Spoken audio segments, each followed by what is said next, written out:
Want to replace the door lock on your dishwasher?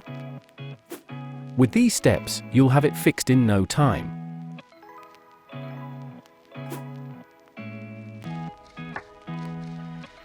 What do you need? A new door lock and a screwdriver.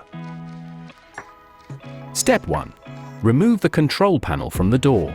Open the door and remove the control panel by unscrewing the screws on the inside of the dishwasher.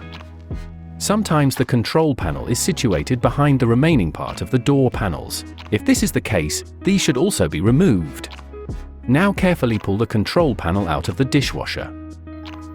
Step 2. Remove the old door lock. The door lock is located at the top of the control panel. First disconnect all the cables. Then proceed to remove the old door lock. Step 3. Install the new door lock. Attach the new door lock in the same way as the old door lock was attached. Then reconnect all the cables to their proper places.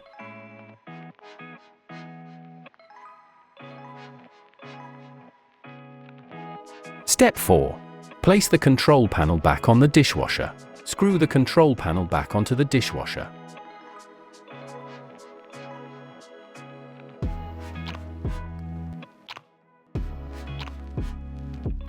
You have replaced the door lock and your dishwasher is ready to use again.